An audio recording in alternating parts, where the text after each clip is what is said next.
everybody, and welcome back. We are just about ready to get started here with Heroine's Quest, so I'm going to throw it over to Crow, who is going to be your runner.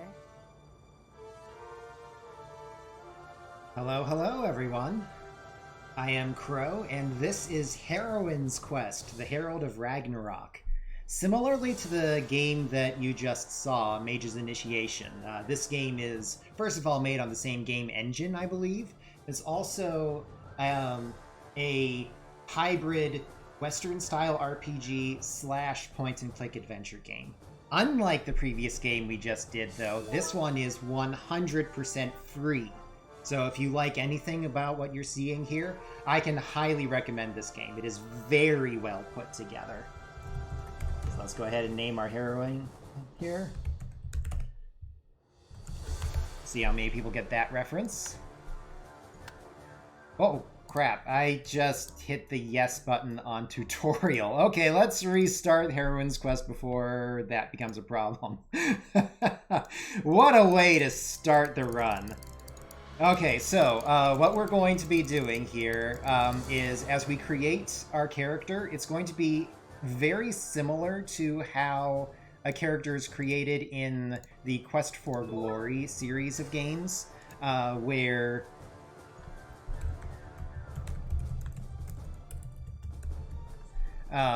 we get to pick one of 3 characters, and then after that, we get a Western RPG style stat sheet to select our initial stats from. I am going to take points, no, not there, there we go. Take points in weapon use so I can do archery later, strength so I can kill enemies slightly faster and don't get over encumbered, endurance so I have more HP and SP, running costs HP and SP, and then if you run out it costs HP, so endurance helps with that. One last note on the category here, I'm doing any % warrior. I'm filling in for Mr. P.R. Miller, who unfortunately was not able to follow through with doing the run today, but I was going to be doing commentary anyway, so I just practiced up on the run, so we should be good to go. In the any % run, you're going to see maybe 25% of what this game has to offer, would be my rough estimate, and you're going to see like the TLDR version of all of that stuff. And one last note, somewhat important, I am going to be setting the difficulty slider to minimum. This is going to positively trivialize combat. So that means that I'm not going to have to sit around training up my stats to be able to survive fights in general. This weapon use is just for archery. I'm going to be given hits on enemies generally for free. But aside from that, I'm going to try to explain what's going on during the run. The timer will start once the intro ends. There's going to be a title card for Chapter 1 beginning, and once that fades to black, that is when the timer will begin. So let's go ahead and get the intro started. And here we go. So the heroine arrives in an area and a troll causes an avalanche. The troll's named Fervaldi. And here's the title card. Timer begins now. All right, so first thing I'm going to do is set speed to maximum, difficulty to minimum, and then going to start running around. This game has a lot of very useful hotkeys for doing stuff quickly. For example, I was just in conversation there. If I want the 6th listed conversation option, I can just press the 6th key and bam, I say that. So I was able to exit that conversation very quickly that way. If I want to use the hand icon, I can press H. If I want to cycle through my items, I can use the plus and minus keys. And as for what I'm actually doing, I'm looking for a boar.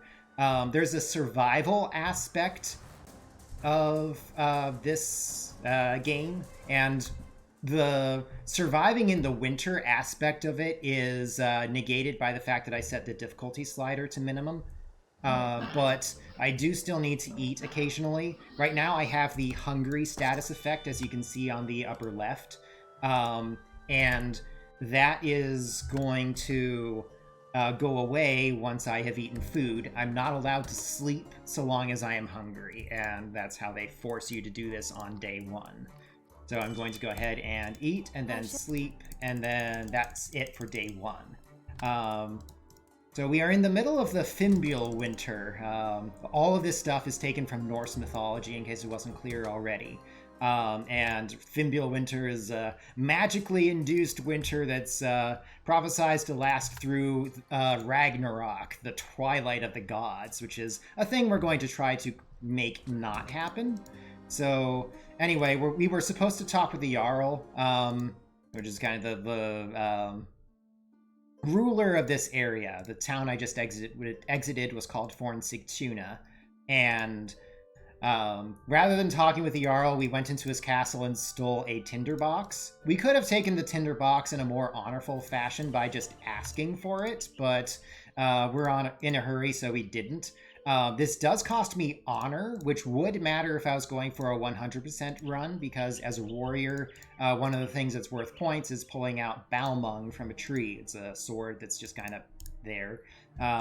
But since I don't care about doing that, I can go ahead and do stuff like robbing the unconscious body of Sigurd right there, which I just did. Sigurd is the mayor, a de facto mayor of this town here. This is Manarvagir.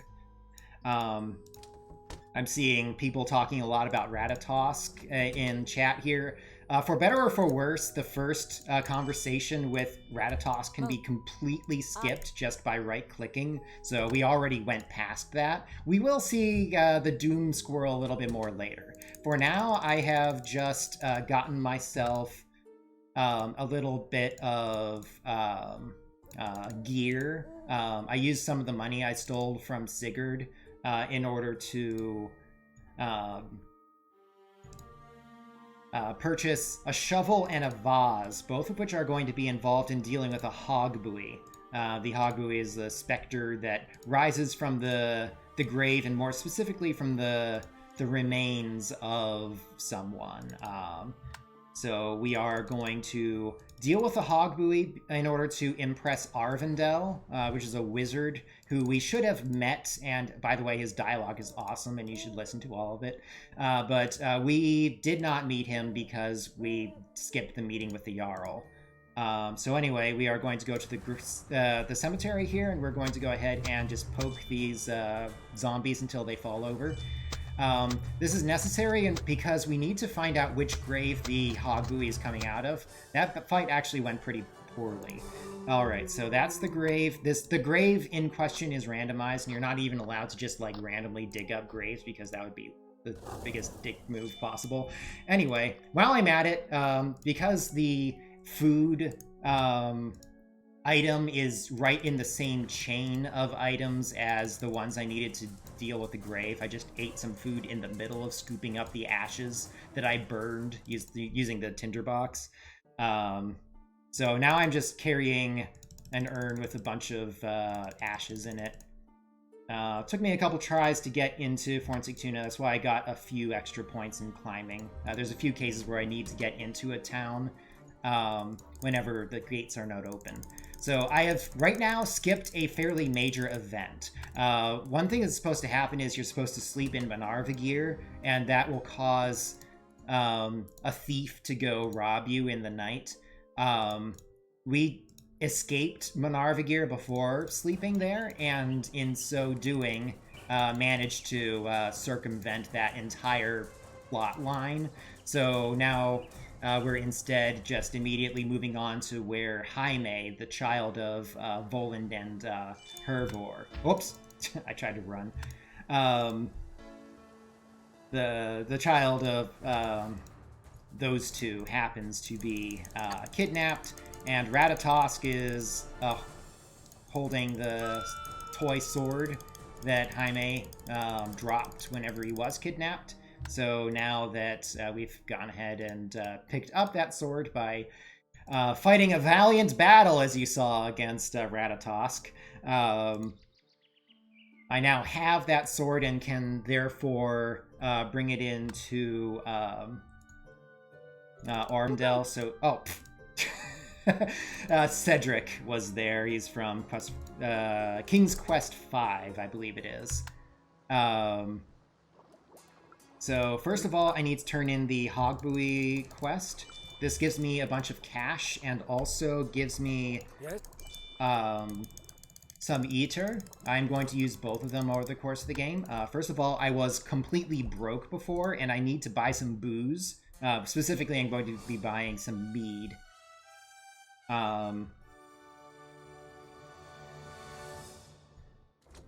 So I need to pick up 2 bottles of mead, which is actually why I needed to rest before entering. Oh, didn't work anyway. Oh well.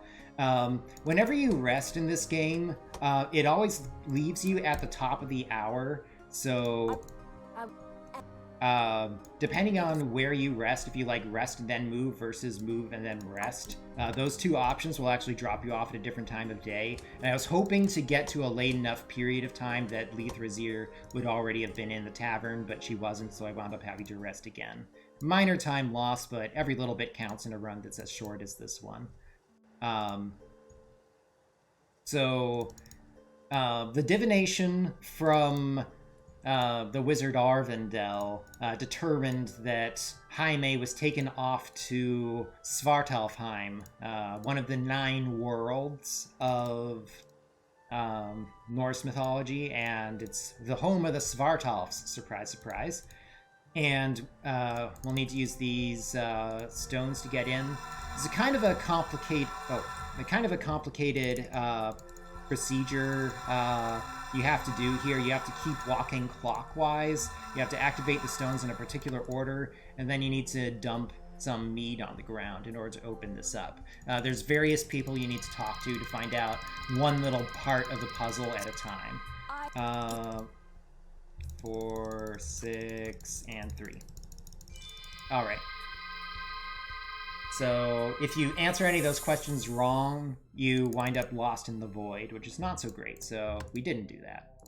And we are now in Svartalfheim. This whole place is one giant cave. Okay, got out. If I get into a random encounter and I fail to juke the enemy, I can run away easily to the south or to the west. The default is to run south if that is available. If not, you'll run west. If I'm trying to go north or east, then that winds up being a bit of a problem. This puzzle is not randomized. The basic way it works is that you need to hit the crystal. Each crystal, once you hit it, tells you the crystal that you were supposed to have hit before that one. So you can use that in order to piece together what you need. We get greeted by Fafnir, who happens to be the brother of Reagan, who's someone from Minervagir, but we didn't actually interact with him at all, and we will not be doing so. Let's go ahead and turn in the tinderbox. Atri here, who's a overly friendly Svartalf here, wants to talk with us for a very long time about his random crap he's collected. We in fact added to his random crap collection, and in so doing got ourselves a pair of gloves that will resist magic, and we're going to need that for the final battle. So here's Jaime. We defeated Scrimmer, who was the Svartalf in charge of the prison. Surprise, surprise, Thorvaldi the troll, the same one that caused the avalanche, and also the guy who beat up Sigurd before. He was behind all of this. So anyway, we're going to get stuck on in a blizzard on our way out, so I need to use my animal tracking skills to follow some footprints in the ground to at least maintain a sense of direction in order to get back home. So we do that. And now I'm actually going to do a lot of sleeping. They drop you off into the next section of the game in afternoon, and I need it to be midday because this guy right here, Snorri, he's about to go out to the archery range, and I need to impress him. Why? Well, Thorvaldi was after the Eyes of Thiassi. There's one in Minervagir, there's one in Fornsigtuna. If you get both of them, you can enter Gastropnir, where the final boss is located. So I need to impress 4 people from each town, or I need to beat the leader of the town in some sort of contest or demonstration in order to progress. Since I'm a warrior, I'm allowed to do that with Manarvigir's leader that is very warrior-minded. If I were a sorceress, I'd be able to impress Arvindel by solving some of his puzzles. But instead, for Fornsigtuna, I am going to have to impress 4 different people. I've already impressed Voland by saving his son. I just impressed Snorri there. I've already impressed Arvindel by dealing with a Hogbui quest. And then soon I will be rescuing the Jarl himself. But for now, I'm heading to Svartalfheim because I need the mead of poetry here in order to restore the memory of Sigurd. This will accomplish 2 tasks at once. 1, it'll teach me about the Eyes of Thiassi, and 2, it will allow me to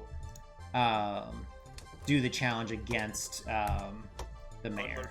So I need to talk with him about challenges and honor and all that stuff. And then I will use the Eater, which was part of my reward for the Hogbui quest, in order to wager against Scrimmer for a challenge. All of these are like illusory types of trickery-based challenges. So like there I was doing an eating competition against a fire.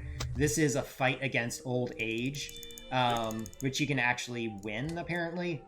Scrimmer claims that you just endured it, and that was good enough for a victory for him. But the other one that we won was where we raced against his mind. We cheated at that by using ale. You can also cheat at the thing with the fire by using a ice rose in order to prevent the fire from spreading. So what does the difficulty do? People are asking. Combat is made trivial. The other big thing is it changes how winter works. If you are on a normal difficulty setting, then anytime you're outside in the cold, your stamina goes down. Most notably, this means you can't just rest anywhere. You have to find a place of warmth before you rest. Whereas right now, if I want to rest just in the middle of the forest somewhere, that's fine.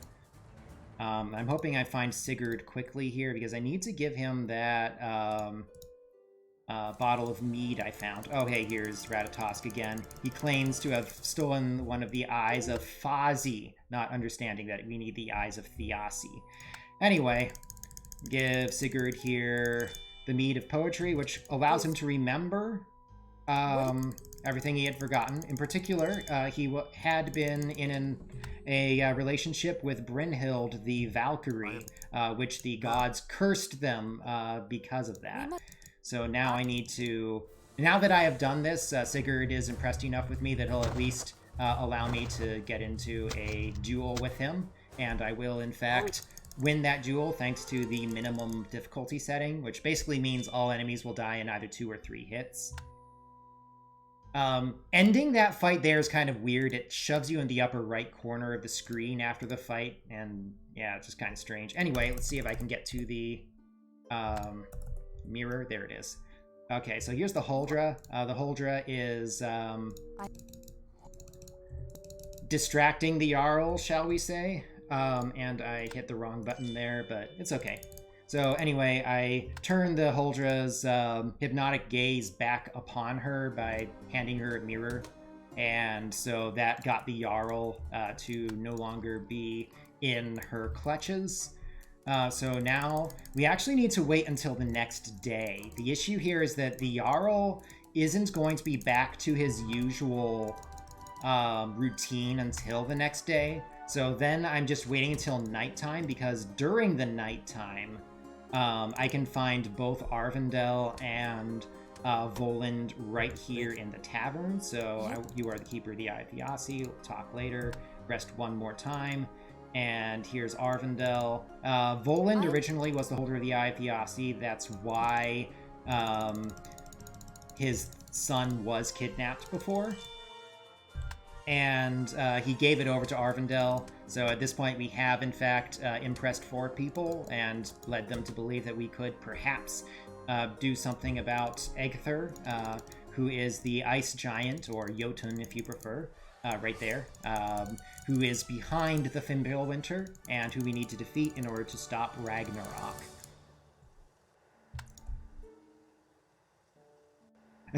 The black bars are actually discussed in the game regarding the Huldra.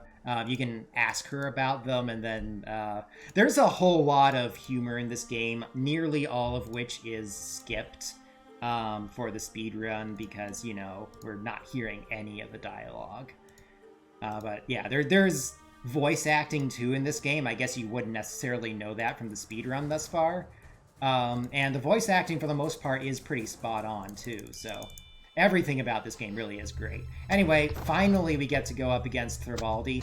Generally speaking, the thing I don't want to see from any enemy whenever I'm going up against them is anything that stuns me or knocks me down. I have never seen Thrivaldi do as many stuns and such as he did right there, so that was pretty awful, honestly.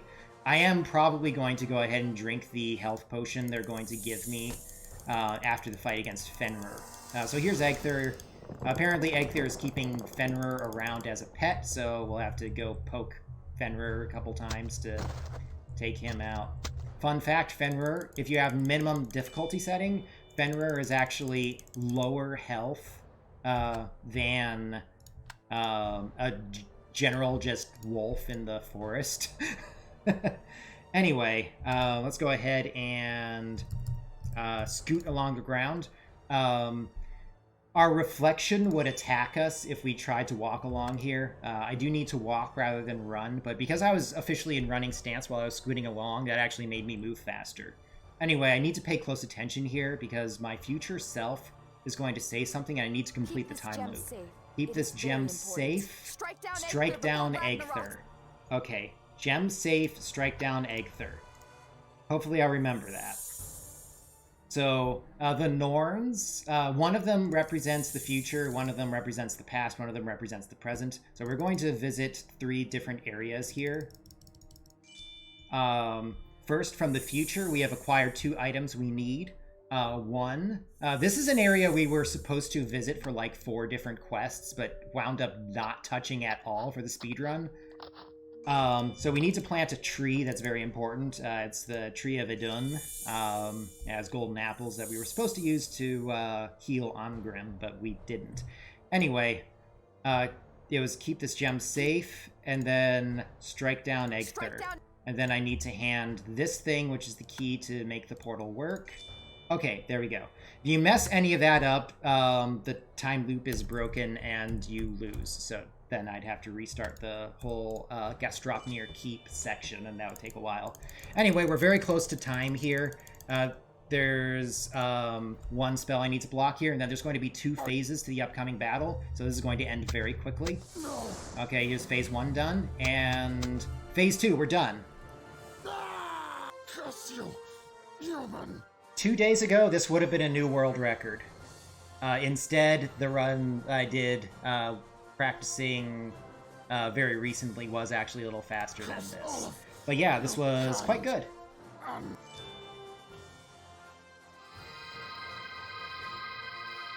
So here's the Norns again. There's a pretty long ending sequence to this game. I'm going to, I think, bring it to the portion of the ending that is custom to what things I did. At that point, the ending will actually auto-scroll, so I'll just let it go at that point.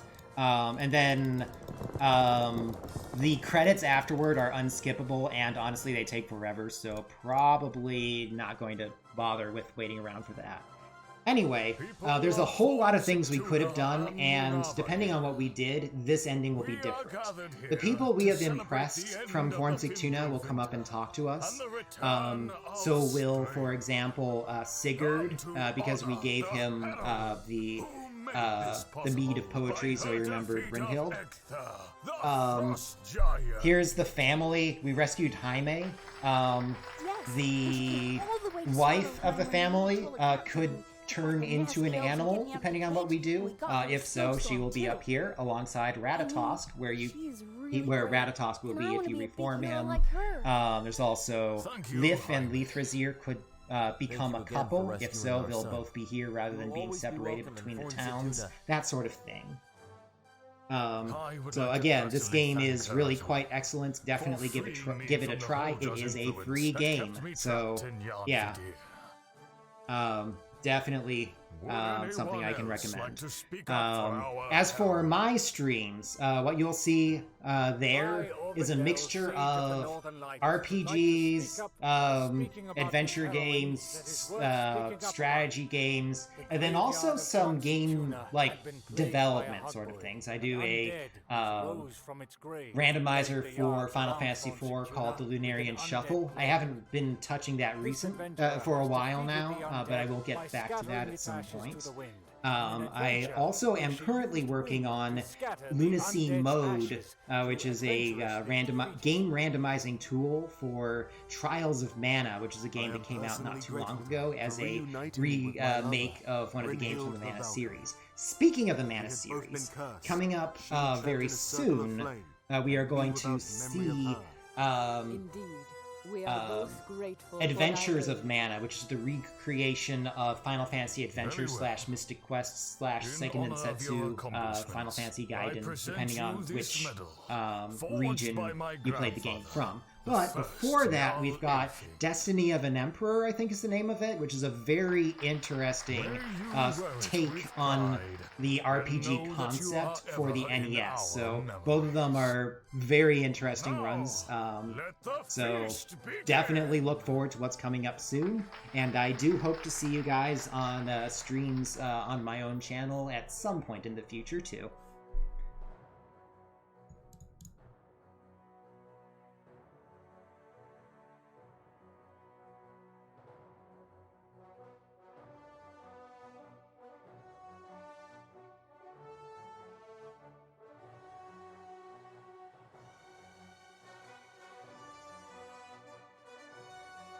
Do you have an airship now?